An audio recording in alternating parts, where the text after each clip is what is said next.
It's day 2 of the high school football regionals. One more win means a trip down to Ford Field in the division title games. But first, some of the top UP teams remaining in the postseason needed to get by their regional opponents. We'll start first in Ishpeming as the Hematites face Lake City.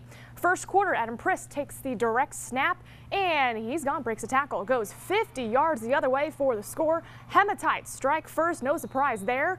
Now later in the second, it's going to be Alex Briones looking for Jeffrey Matthews, and the end zone steps right on the line. That's a touchdown for the 7-yard score. Just like that, it's 14-0 Ishpeming, and the fans like what they see at the half. Hematites up 14-7. To the third, Lake City's Drew Marion, he hit 5 touchdowns in their win last week. He finds a wide open Jacob Truesdale for the 20-yard score. Extra point no good, but the Trojans pull within a point, 14-13. Now the Hematites start to pull away as Prisk takes another direct snap, finds a seam, breaks another couple tackles, spins and finds his way into the end zone. As the Hematites win 28-13, they will face Harbor Beach next week in the semifinals. In Division 5, Menominee hosts Standish-Sterling Central. First quarter, 4th and 4 on the Panthers 39. Justin Brolinski connects with none other than Devin Harris for the 27-yard completion. There was also a roughing the passer penalty, so James Brown scored to make it 7-0. Later in the opening quarter, 1st and 10 on the Maroon 42. Looks like the same play, Brolinski to Harris, but this time it's good for 58 yards and he'll get the touchdown added to his name. It's 14-0 Menominee after just 12 minutes. Second quarter, leading 21-0 Maroons. Sean Sullivan intercepts a tip pass that led to another short touchdown run, 28-0. It was 35-6 Menominee at the half.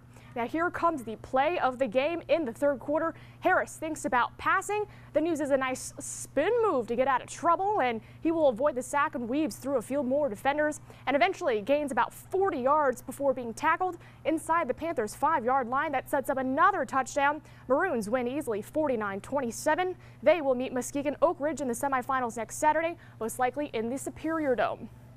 To Division 6, Negaunee traveling downstate to face the 3-time defending champs Ithaca Yellow Jackets. First quarter, Negaunee up 16-6, and number 2 Travis Smith will not be refused. He will not be denied as he breaks away for the 44-yard touchdown run. Yellow Jackets cut the Negaunee lead to 16-14.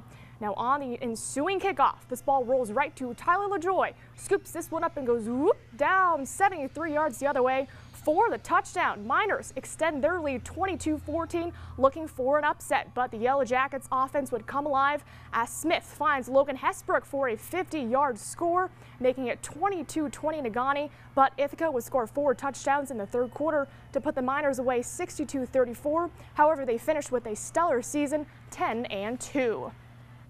Over in 8-man football, state semis between Rapid River and Kinde-North Huron. This is a bad snap by the Warriors, so they will be denied any points. Rockets now looking for some of their own as Jake Pearson spins and goes 80 yards down the other way for the touchdown. Like I said before, if there was a Heisman in 8-man football, this guy would be in contention. He also scores another goal here from 1 yard out. From 1 yard out, he had 362 yards on 37 carries and 3 touchdowns as Pearson and the Rockets win 40-8 over North Huron. They will face Peck in the state championship game next Friday night at Greenville High School. In some Wisconsin football Division 6 scores, Shiocton wins 50-0 over Hurley.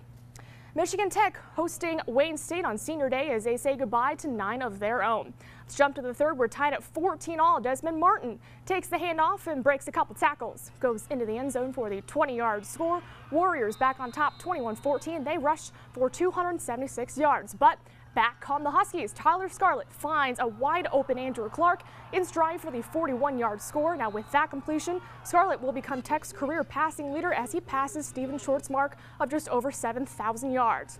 To the fourth, Scarlett again finds Cole Welch, who was a great game time decision, hauls in that 4-yard touchdown, 28-21 Tech, but 30 seconds left. They are looking to tie the game, and Taylor Zylkowski ices this one for Tech with the interception. They win 28-21 and finish 6-4 on the season and 4th in the GLIAC North Division. NMU loses 35-22 to Ferris State. Christian Jesse started the game with a 100-yard kickoff return to make it 7-0 NMU, but Ferris State would score 21 unanswered points to close out the first half as they go on to win. NMU finishes the season at 3-7. In some more GLIAC men's basketball scores, NMU loses in the championship game of the Mike Turner Tip-Off Classic 83-76 to Albion. While Michigan Tech had a good day, they win 78-58 over Minnesota Duluth. Austin Armgut tied for a career high of 29 points. We'll have those highlights later on today. Also, Lake State wins 97-89 over St. Joseph's. In some women's basketball action, Tech falls to Minnesota State Moorhead 68-63, while NMU wins by 62 points, 102-40, as all of their girls scored in the game.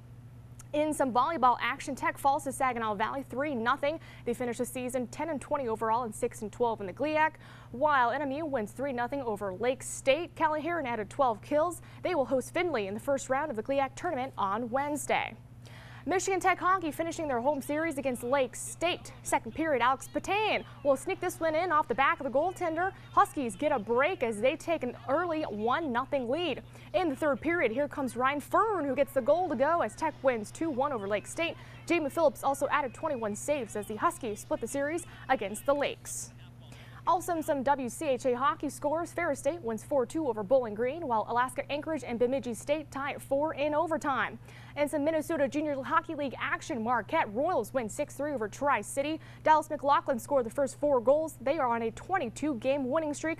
And finally, the Red Wings lose to a shootout to the Islanders, and that are sports scores and highlights. Visit our website, uppermichigansource.com. All right, so congratulations to the Hematites getting back to the next round, right? Yes, they're going to the semifinals, and most of these games will be in the Superior Dome, so it'll be nice. That's trek good. down to Marquette to watch 3 really good games. That's good. There's nothing better than seeing your local teams play locally, right? Not have to travel downstate to see them. Exactly, just 15 minutes down to Marquette, so it's great. All right, thank you very much, Lily. We'll be right back with your final story.